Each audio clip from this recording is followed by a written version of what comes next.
Welcome back to this Forge College Explainer. In our last lesson, we covered identifying common security pitfalls, which is great, but it leads us right into today's massive headache: impact analysis and prioritization. We know how to find the bugs now, but what on earth do we actually do when we find way too many of them? Let's dive in and find out.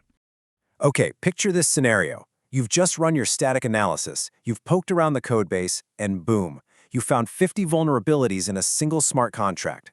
So which one do you fix first?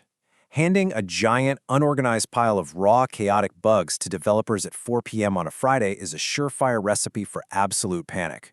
Or, at the very least, heavily ignored messages. We desperately need a reliable triage system. Here is our roadmap for today to solve this. We'll start with the bug triage dilemma, build an impact scoring rubric, and then calculate vulnerability scores. From there, we'll define our severity tiers, craft clear threat narratives, and wrap it all up with a prioritized action plan. Let's kick things off with Section 1, the bug triage dilemma, and why we actually need to sort this chaos. In the real world, remediation resources are incredibly scarce. Developer time is expensive, right? That's exactly why we're essentially building a vulnerability processing plant today. Doing this early scoring reduces the noise for maintainers and directs their effort to where it reduces risk the absolute most. Keep in mind, this process is completely protocol-agnostic. Whether you're working with EVM, WASM, or anything else, if you don't prioritize, everything looks like a fire. And ironically, when everything is a fire, absolutely nothing gets put out. Moving on to Section 2, the impact scoring rubric.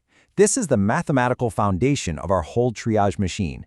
The very first gear in our machine is exploitability. This simply rates the technical difficulty of an attack on a scale from 0 to 10. Think about it. Are we dealing with a highly complex 15-step flash loan sandwich attack that requires absolutely perfect timing, or is the front door literally just left wide open for anyone to waltz through? The second gear is asset impact. This measures the concrete consequences to the protocol if the vulnerability is actually triggered. Again, we rate this from 0 to 10. We have to ask ourselves, are we talking about a minor, temporary denial of service, or is the entire protocol treasury being completely drained and user data corrupted? Finally, our third gear is detectability. This evaluates whether our on-chain monitoring or off-chain systems can actually catch the attacker in the act before the damage is fully done. A low score here means the attack is completely invisible until it's way too late, while a high score means the alarms will be blaring before they even touch the vault. So how do we actually balance these gears? Well, we weight exploitability at a whopping 50%, asset impact at 35%, and detectability at 15%. Now, you might be wondering why we dedicate half our entire weight to exploitability. It's because, let's be honest, lazy hackers looking for easy, low-hanging fruit are often your most dangerous, immediate threat. Ease of exploit frequently drives these triage decisions. All right, on to Section 3, calculating vulnerability scores. It's time to crunch the numbers. Here are the sequential steps to our mechanical, Python-driven process. First, we ingest the raw findings, usually from something like a JSON file. Second, we compute the scores using that weighted rubric we literally just built. Third, we sort the list from highest risk to lowest. And fourth, we prepare to write our narratives. This pipeline completely normalizes our 0 to 10 axis ratings into a clean, final severity score between 0 and 100.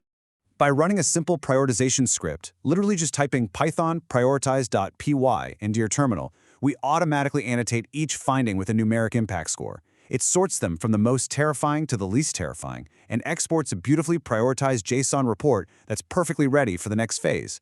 No more guessing, just pure math doing the heavy lifting for us. For instance, let's say we have a scary missing allowance check edge case in our smart contract. You feed your 0 to 10 axis numbers into the rubric, run the script, and boom, it spits out a high urgency score of 84.5 out of 100. It is so satisfying to see the chaos simplify like that. You now have a mathematically defensible number to firmly stand behind. Which brings us to Section 4, defining severity tiers. Let's talk about what these scores actually mean in context. We map our raw numbers into clear severity tiers. A critical tier, scoring from 85 to 100, means immediate remediation. Engineers literally need to drop everything because of the systemic impact. High, like our 84.5 example, means a planned sprint fix to prevent potential fund loss. Medium is for regular development cycles, and low is mostly informational or extremely unlikely to actually be exploitable. This table dictates exactly how the engineering team should react on the ground. Moving right along to Section 5, crafting threat narratives. We need to actually explain the threat. This brings us to the threat documentation narrative. We pair every single numeric score with a concise 1 to 2 sentence explanation. It absolutely must contain the attacker's goal, the concrete consequences, and an evidence link, like a specific code location. We explicitly avoid vague or speculative language here. We need cold, hard facts. Going back to our missing allowance check, the narrative reads, an attacker can exploit the missing allowance check, resulting in unauthorized loss of user funds. By explicitly connecting the attacker's goal directly to a concrete consequence, like stolen user funds, the threat becomes immediately real and actionable. No jargon, just the grim reality of the vulnerability.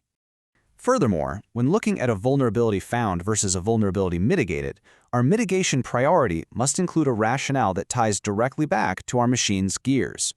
Your report shouldn't just say, hey, fix this. It should explicitly state that a proposed patch reduces exploitability from, say, a 7 down to a 2. By doing this, you are providing a totally defensible triage record for any post-audit reviews. And finally, Section 6, the prioritized action plan. This is the final output rolling off our assembly line. Look at what you've built. You now have a transparent, fully documented rubric. You have an ordered numeric report. You have concise threat narratives, mitigation priorities with crystal clear rationales, and ultimately, a fully defensible triage record. You've created a mathematically grounded list that ensures your team fixes what is both highly important and truly actionable rather than just panicking over what looks the noisiest in the raw scan output. Now that you've transformed raw bugs into a beautifully prioritized action plan, you are perfectly set up for your final audit report. But it leaves us with a final provocative thought. If you aren't systematically prioritizing your vulnerabilities, are you actually securing your protocol or just documenting its downfall? This explainer was brought to you by Forge College. To dive deeper into this and other fascinating Web3 topics, make sure to visit us at forge.college. See you next time.